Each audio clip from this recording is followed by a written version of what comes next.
your game. Sorry, you just broke up a bit then. It means you're not on top of your game. I don't even know what the game is.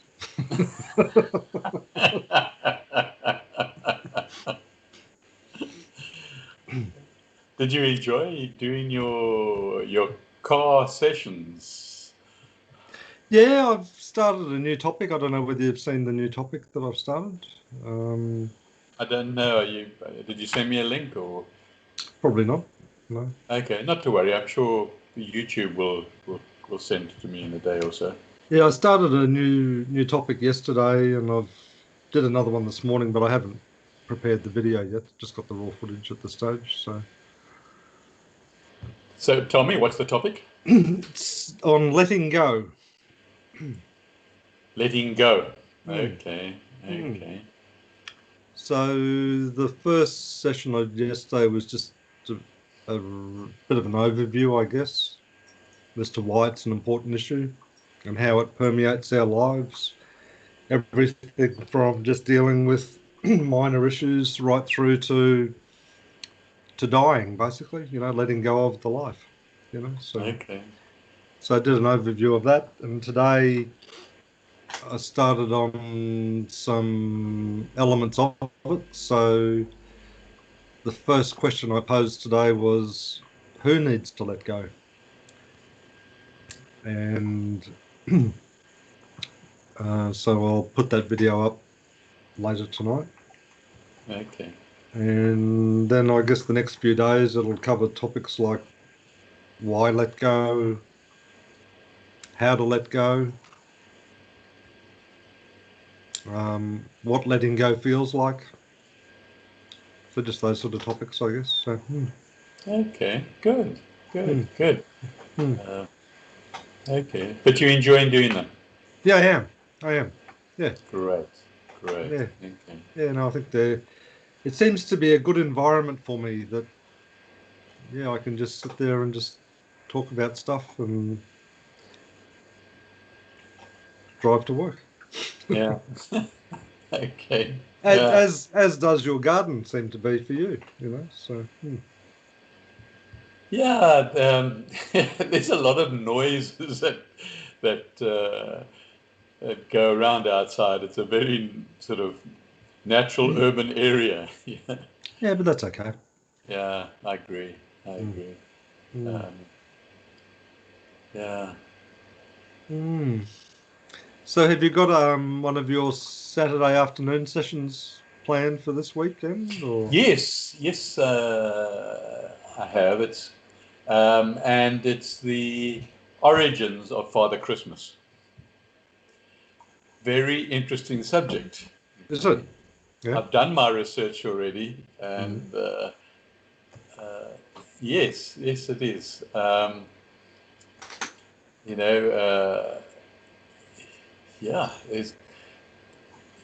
Yeah, I don't know, you know, how much of your background is sort of quite staunch Christianity? As a child, I suppose it was. Yeah. And a young adult? To an extent, yeah.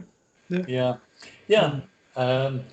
Then you'd find it interesting that nowhere in the scriptures does it tell you or even indicate or even a word about Jesus' birth, about celebrating Jesus' birth. Nowhere. Absolutely nowhere. Okay. Yeah. And the disciples didn't celebrate his birth even after his death, and the apostles also. So nobody, in the first 300 to 400 years celebrated his birth. Okay. I found that interesting, and and then did they celebrate anything? Well, yes, the pagans, it was so inbred in everybody to celebrate the midwinter solstice. Okay.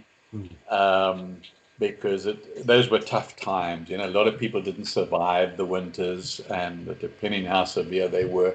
And then, the sort of mid-solstice, midwinter, it was here's the end of the winter coming. Okay.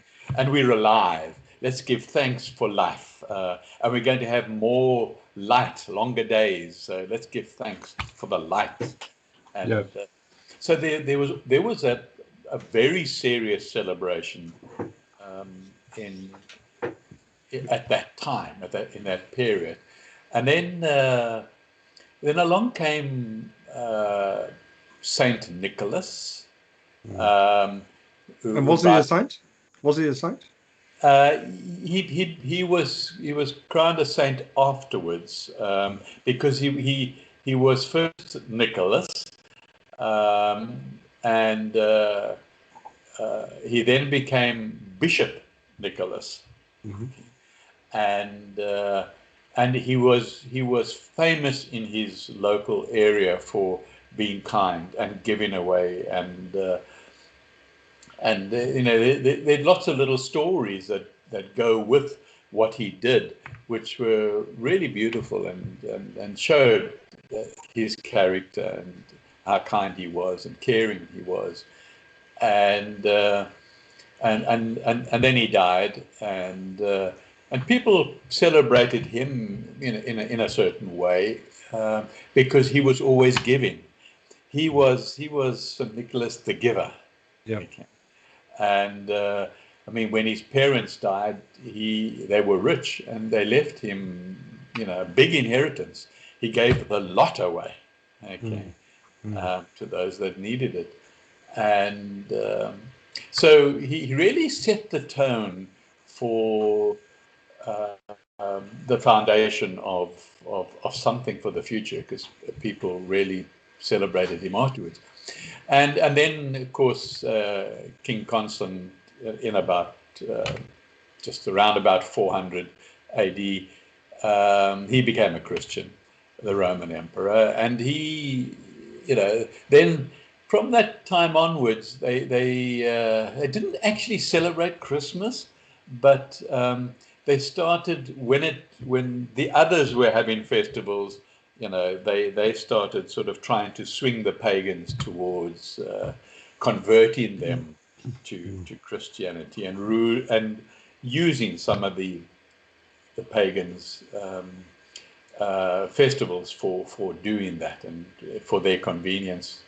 And but it wasn't ever Christmas as we know it, and there was never a Father Christmas. And then, the hundreds of years sort of came and went, and around about 1600,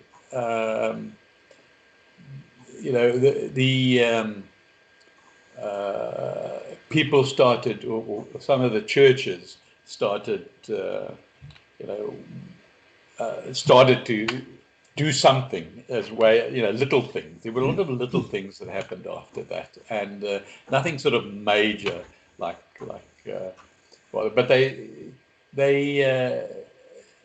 Father Christmas used to be depicted as an elf, okay, and the elves came, and there were times, and depending which, whether you're Greek Orthodox or whether you Catholic, depended on which day.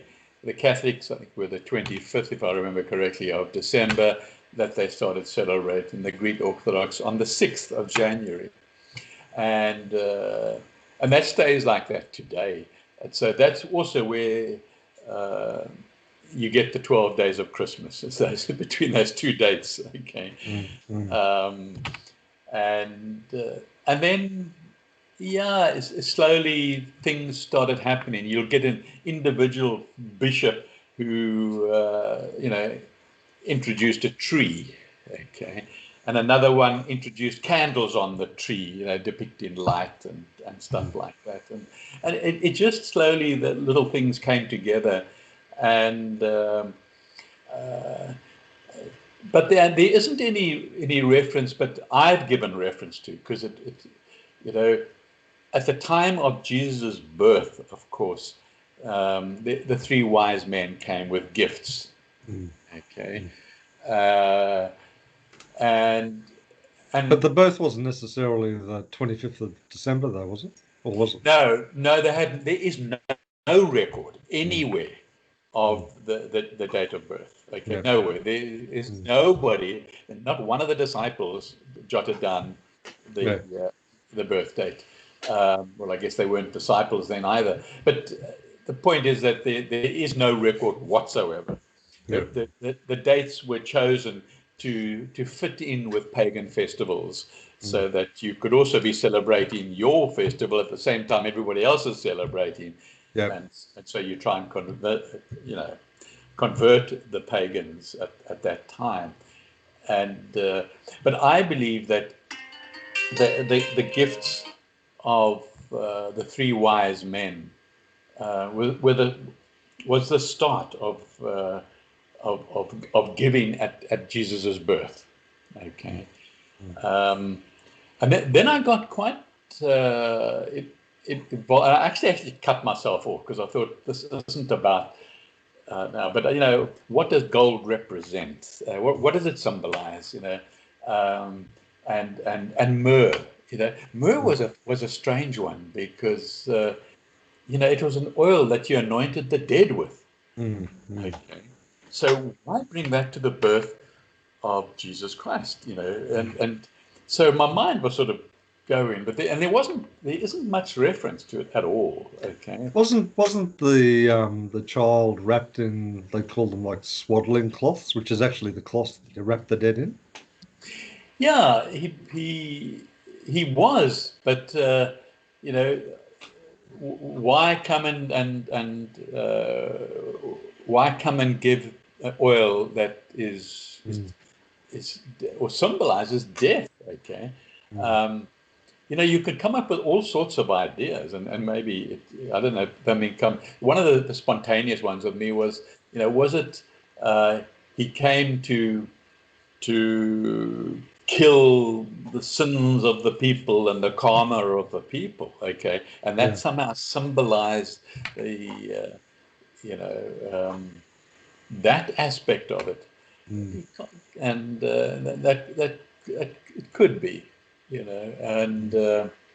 so anyway, I never went down that road, and it might be a good idea. I don't know if anything comes to your mind right now. Maybe you might have an aha moment about that particular myrrh oil.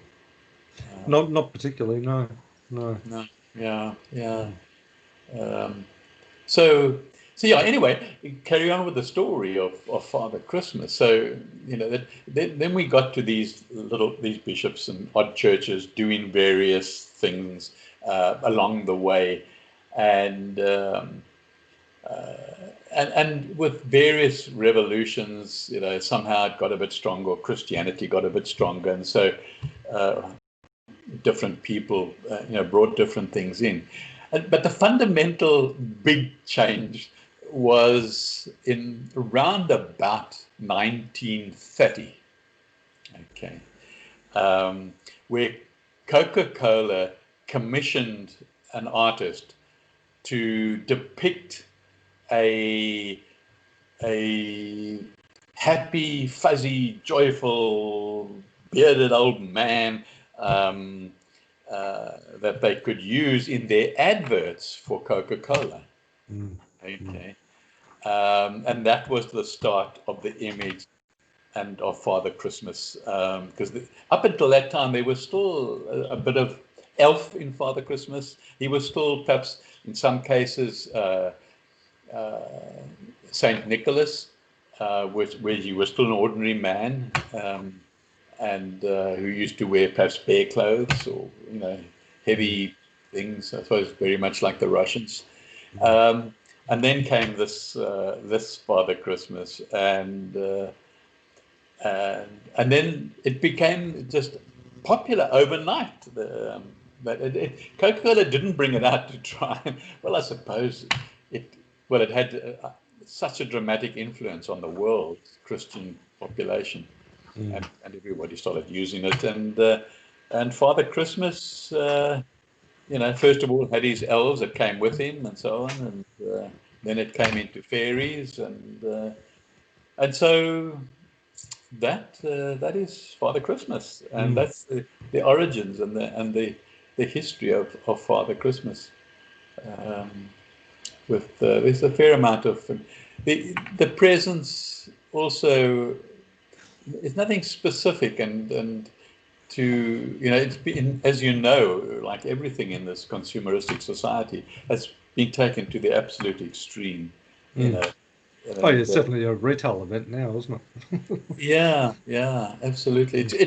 It's yeah. Whereas before it was, the giving of a present to somebody who needed something, and then there was something that you unwrapped. And also, right up until recently, all presents at Christmas time were in stockings. Okay. Yeah. They weren't put under the tree. Okay.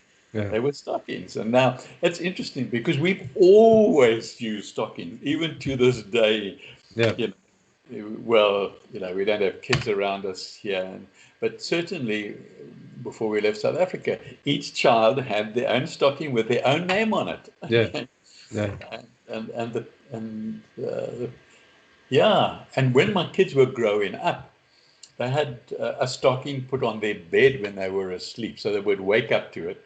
Yeah. Basically, that was selfish on my part because I could get some sleep in the morning without them coming through at 3 o'clock in the morning, waking you up.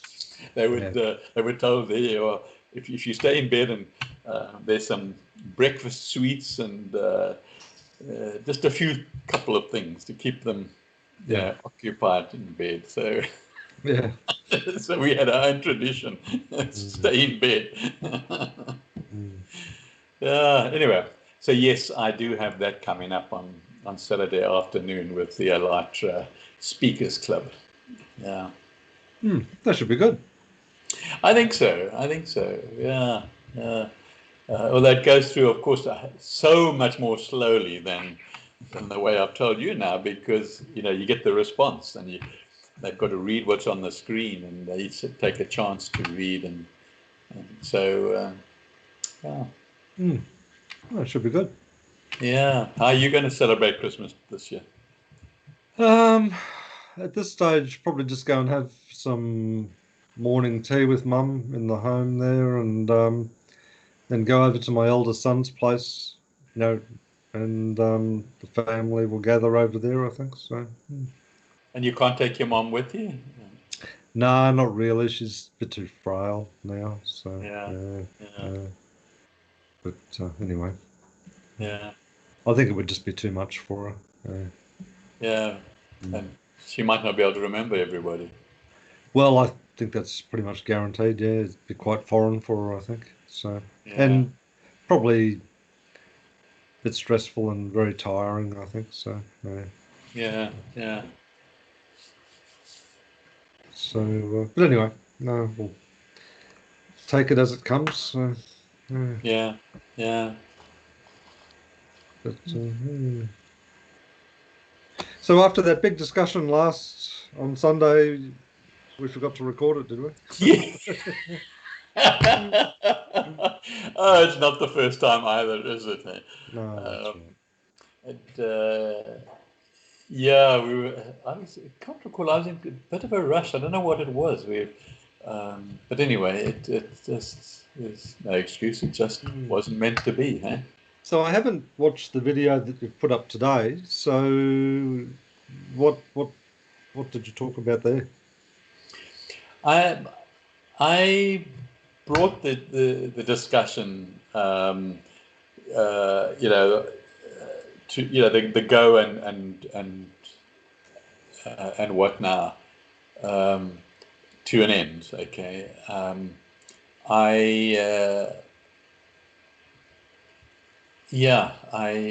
brought this. This was the last in that series. Go and do what, and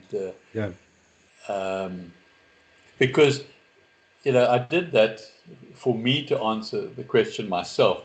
So that was the whole purpose, was going through that sort of contemplation, and I landed up, where I'd been before, and so I thought,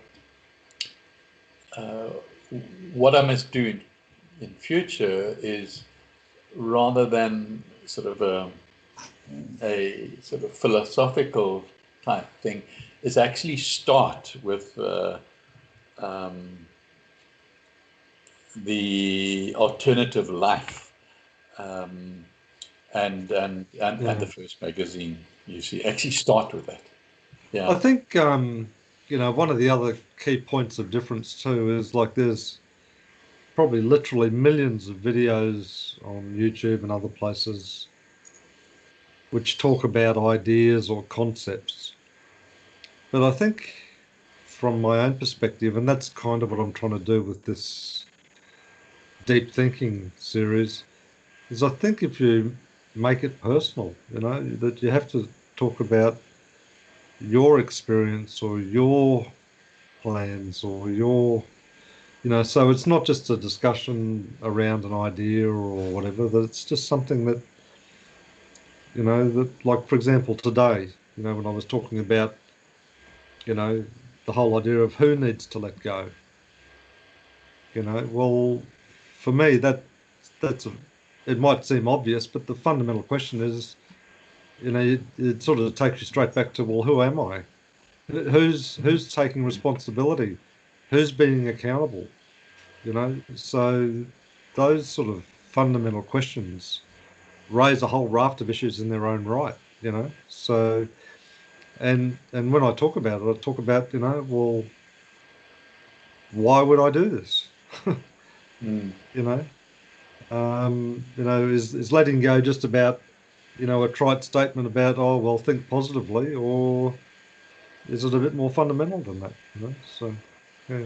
And so you're going to talk about it from your perspective. You're going to say Yeah, I more often. yeah, yeah, very much so. Yeah, Yeah, yeah, yeah. yeah, So, so that, if I'm serious about letting go, well, what do I need to do?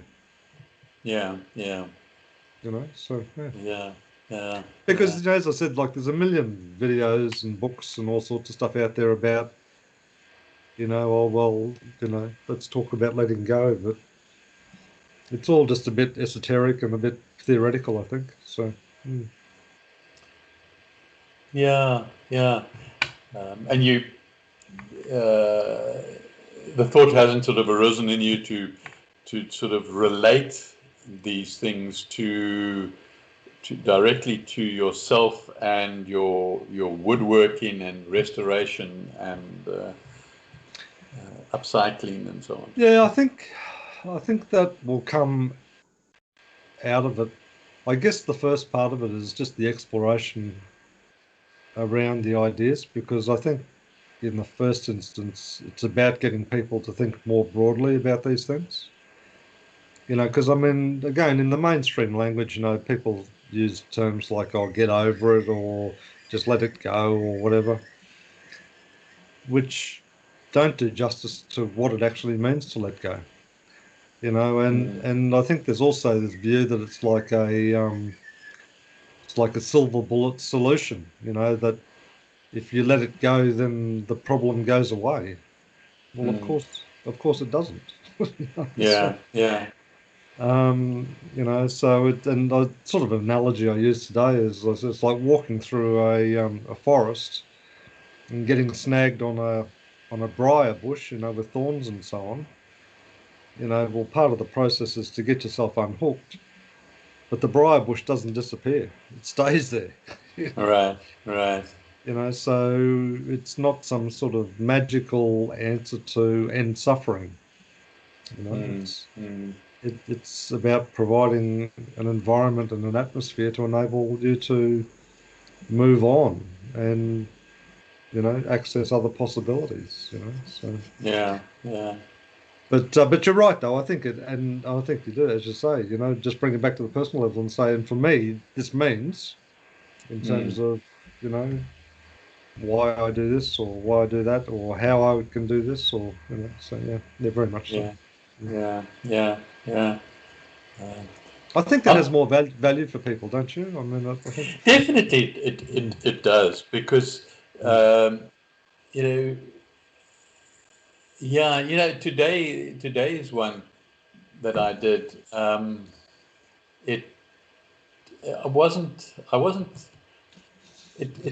I wasn't happy with it. Okay, the first three were fine to a degree, and because it's an experiment for both of us, I guess. mm, mm, Um, and it just sort of almost go cold. This today, um, I had no idea what I was going to talk about, and that became apparent mm. that I had nothing to talk about. But I think and you're right, it is an experiment, but I think that sort of approach is ideal for both you and I because, like when I sort of was in the car and I hadn't planned it to any great extent other than, there's some fundamental questions that need to be addressed, like, so when I said, who needs to let go? And I sort of said, well, that immediately brings up the question of, well, who am I? Who's letting go? Mm, And mm, that takes us into that spiritual territory, but it takes us into that spiritual territory in a very personal and practical and pragmatic way.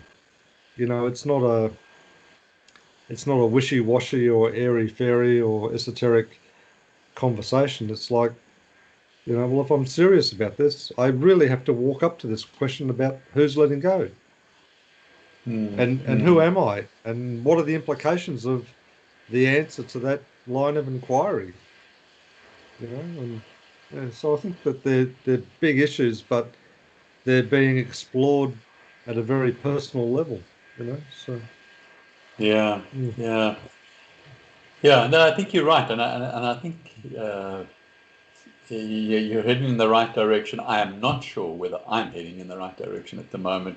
After today's thinking, I want to, get into like the whole nerve system and the diseases related to nerves, and mm, for me to do that, I would have to have notes. I'd have to refer to notes because mm, it's all going to come out of my research, mm. and whether that's a good thing to do or not, is to sit there with notes, um, and Well, it depends what you want to do in the video, I guess, whether you just want to use it as an overview and a pointer for people to go and dive into more detail, so mm, maybe. mm, Mm. mm, But I mean, yeah, it also comes back to those fundamental questions which you so wonderfully posed, the why and the what. So even when you're talking about nerves, you say, well, why am I doing this? mm, Why do I mm, think this is an important issue? So and yeah, I think those answers add enormous value to the topic, So mm, mm.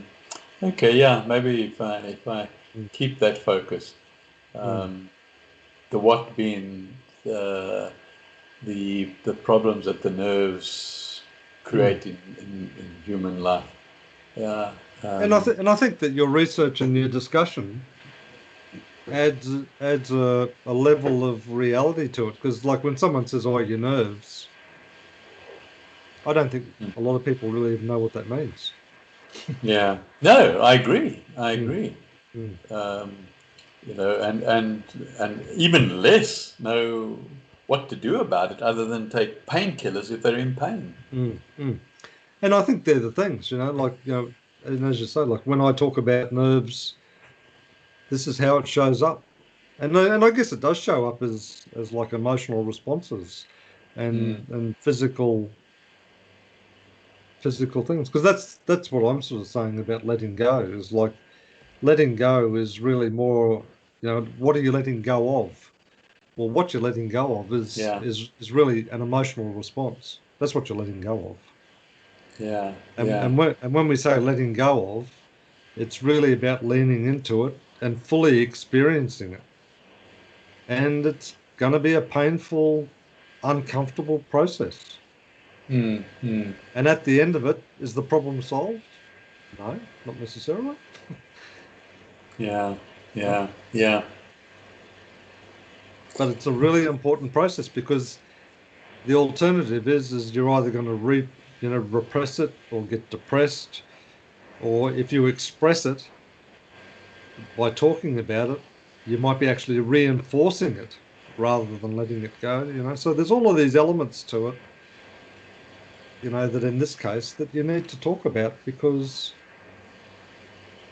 if you don't walk up to it seriously, then in fact, to use the Alatra sort of terminology, that sort of level of consciousness is just feasting off it. Yeah, You're on a karmic cycle that you can't get off. So right, right, right. mm, Important, important. mm. And so even like on that particular issue, if you're leaning into, an emotional response, whether it's anger or loneliness or whatever the emotional response is, fear, if you start to resist it, then what you're doing is you're layering another emotional response over the top of it.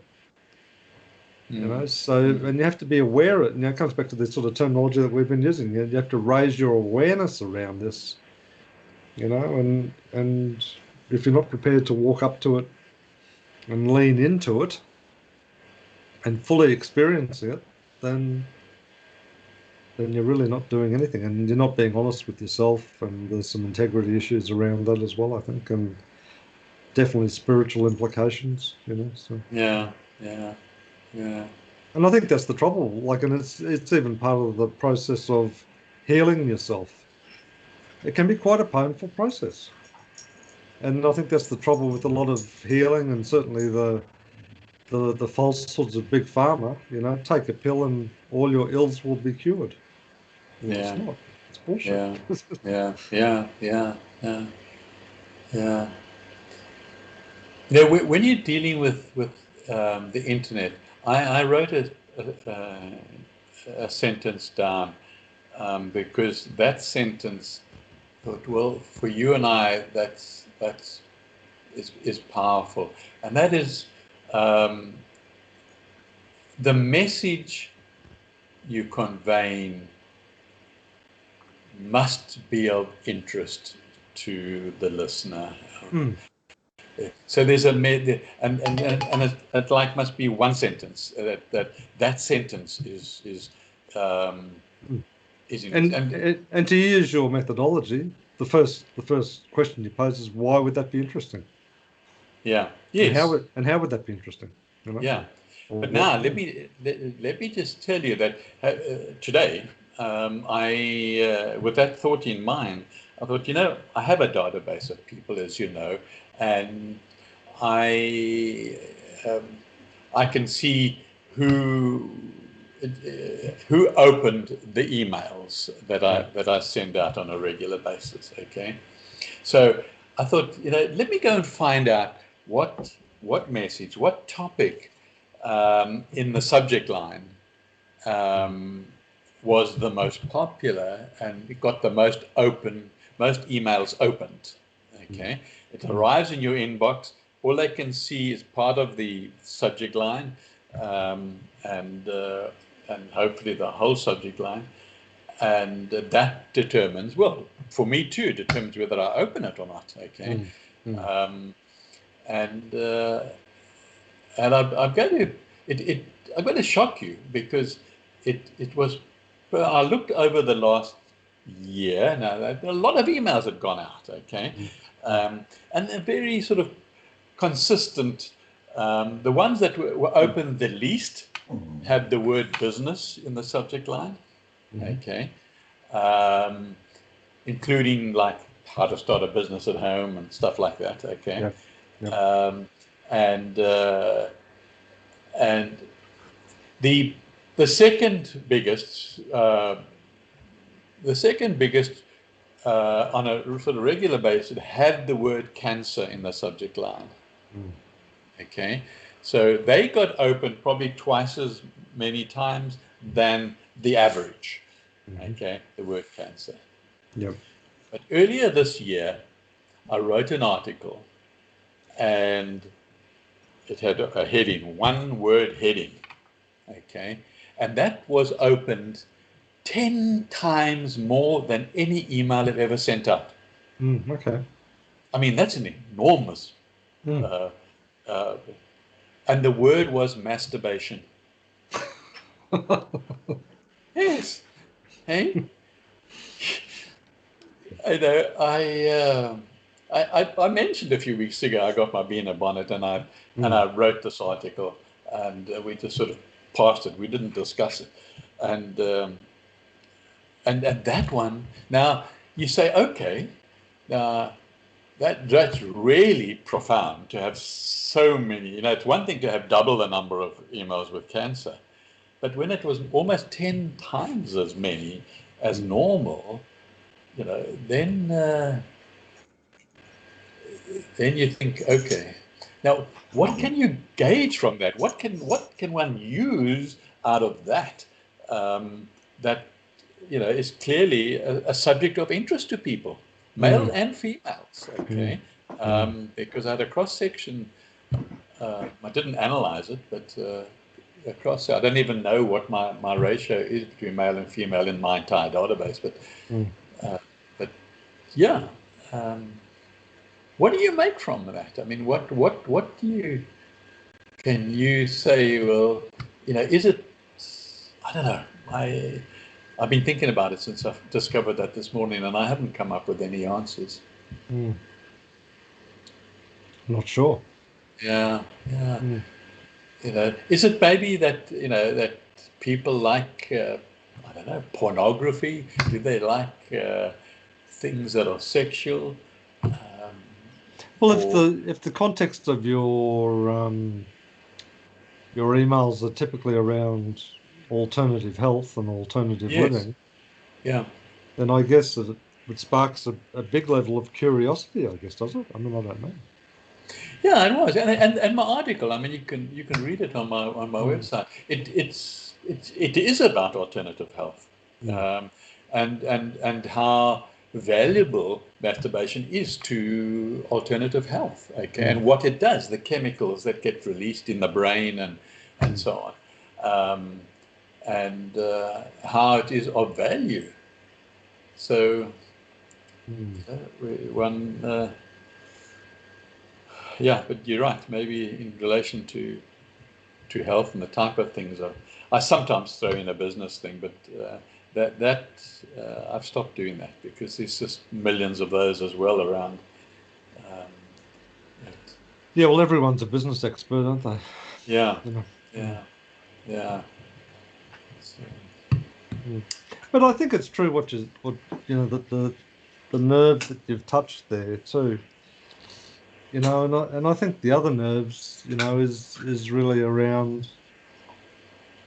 Well, I mean, imagine what sort of, and it might be worth an experiment on your part, but imagine if you put the one word heading there as a word like bullshit. sorry, you broke up there.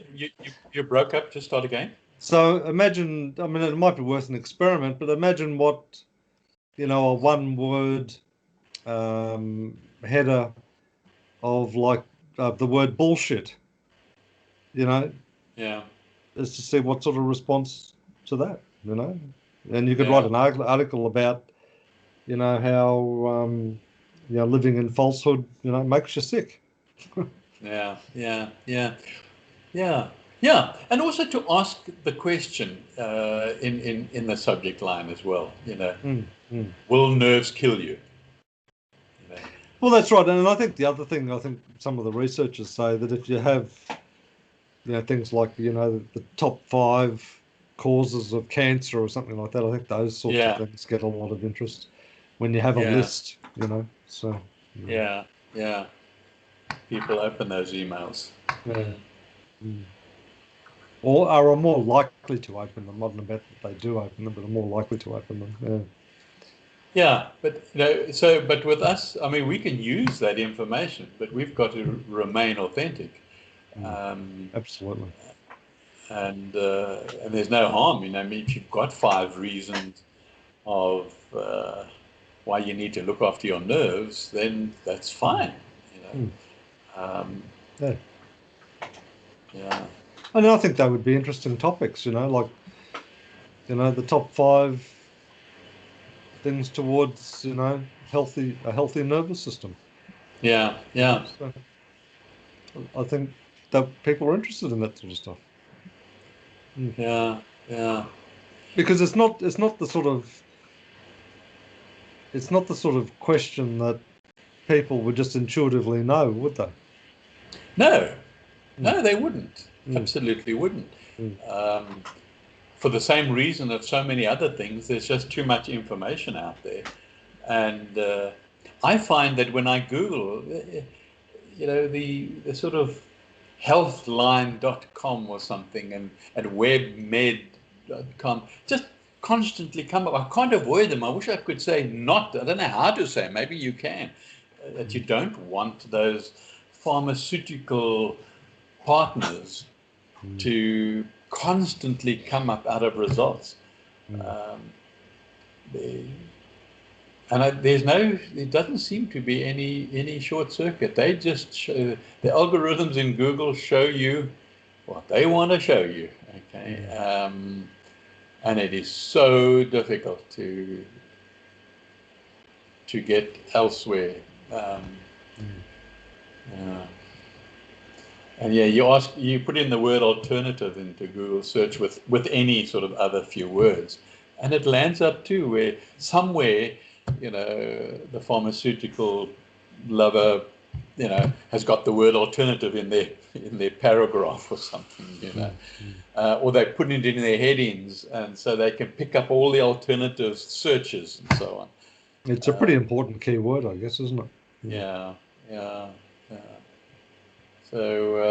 So whenever I do stumble, which I do occasionally from time to time, of a website that I've never heard of, and I research it, and hey, there's credibility here. Okay, then I save it for future use, and so that's worthwhile. The alternative is also there are about maybe 5 doctors that I believe are credible as far as their information and research and the science. Then I just put their name in before my question that I'm looking for, and that finds out whether they have discovered something first of all. Yeah, That's a good idea. yeah, it works. Yeah. Anyway. So I guess this line of inquiry that we're both launched into now with these, regular videos, we need to try and then see how that can help propel us forward with our other, core initiatives, I think. Because I think they're valuable exercises for both of us. But I think we need to try and get some sort of linkage to, how we're going to get the magazine going, or those sorts of things. I think so. Yeah, I think we must, quite honestly, we must congratulate ourselves without being egotistical. We've managed to each produce 4 or 5 videos under 10 minutes. Okay, and I think that was part of the exercise that we said we had to do, and yet we couldn't do, or I couldn't do. And now we're doing it every day. Okay. So I agree with you. If we start sort of looking at that, and I think I would be doing that anyway because I've been looking at nerves. Yeah. And so I'm going to sort of continue to try and not try. It has to be under 10 minutes. Okay. Yeah. Preferably under 8 minutes would be great, but under 10 minutes. And specifically about a question. Maybe, just each video is actually asking a question, and that can be the title of the video. I think it's a really important point, because the thing that's resonated with me with the experiment that I've been conducting when I talk about deep thinking, it really is just going beyond the superficial level and getting people to think about things in a much broader or a different context. And like this letting go one is the classic example for me, because there's so much of this mainstream stuff about letting go, but most of it's bullshit. Yeah. It's just fanciful, made up, wishful thinking bullshit.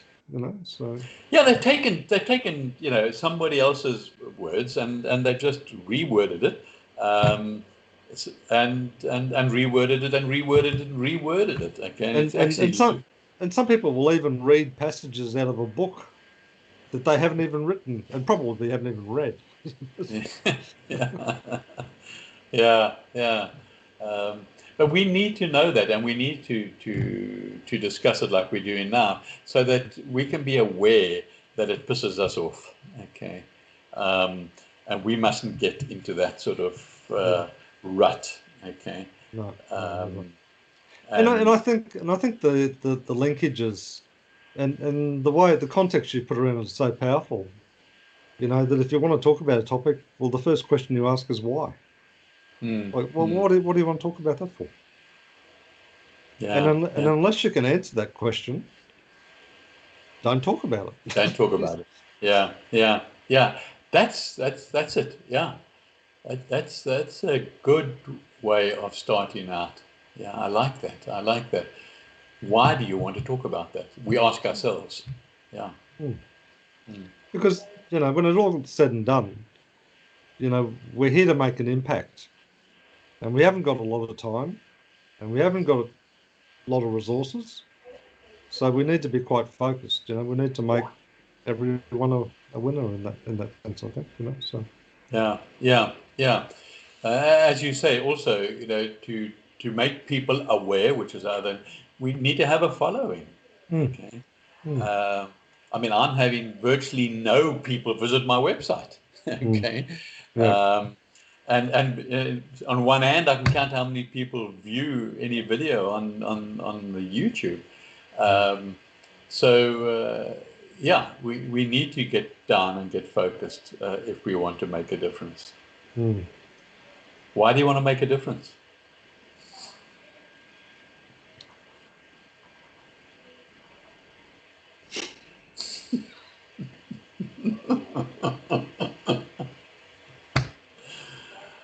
Yeah.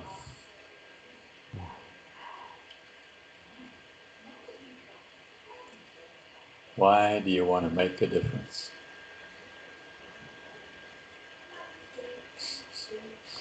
Because what's there at the moment is not okay. That's part of it.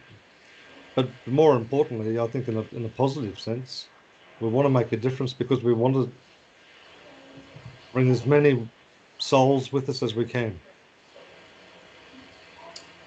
Yeah, and move out of the consumeristic Mm, information age yeah. Yeah, um, people of are drowned. lies and People are drowning in information, yeah, absolutely drowning in it. yeah, and they uh, the black hats and the pharmaceuticals and the evildoers just keep on pushing out information in all sorts of blatant and subtle ways that you can't get away from it. And It's it's so there are rel ways that it, people can live an alternative life um, in a new creative society, a new healthy distributed society mm, that they're not aware of, mm, and they possibly even believe that nothing like that exists. mm, mm, Uh, mm. that's Yep. why we're doing it. Mm. And there's so much conditioning and like every story that you bump up against, like, even Saint Nicholas, Mm. you know, people have these sort of beliefs around what it means, like that it's celebrating Christ's birth, but Mm. all of the ritual doesn't. Yeah. because it's just a consumerist retail program. That's what it is today. Yes, absolutely, Mm. absolutely. And then if you even if you ask the question, well, why should we celebrate Christ's birth? Why would we do that? Mm, mm. They didn't do it for the first 300 or 400 years, so why do we do that now? And why Mm. didn't they do it then? Yeah, yeah.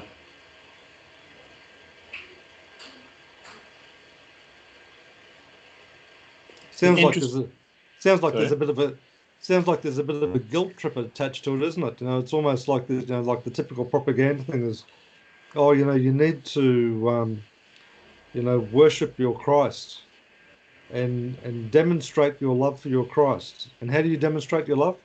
You go out and spend lots of money on gifts. And give. Yeah, yeah. It's interesting because what comes to mind at this moment is my oldest daughter.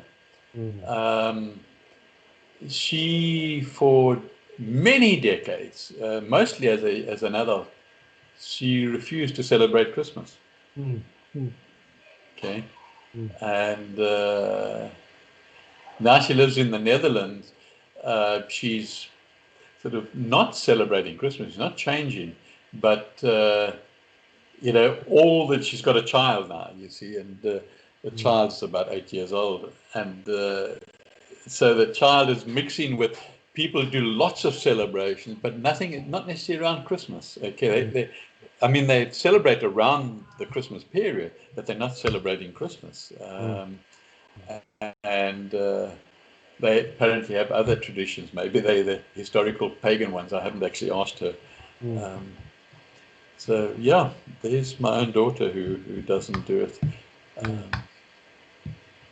And it just shows how powerful a lot of this suggestions are within the community is, and how much guilt is attached to it.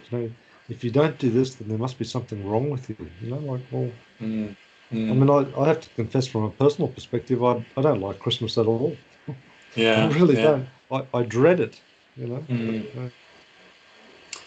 Mm.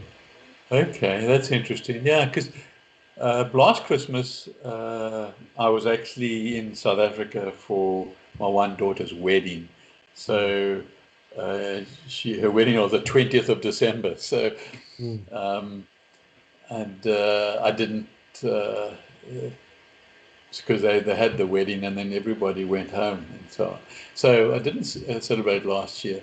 And the year before we were here in Australia, and um, we were invited to go to lunch at her son's, which lasted about an hour or so, and then we went home. And Mm. that was the end of it. And this year, it's going to be much of a muchness, nothing. So it's almost like we've been weaned from the Mm. whole process.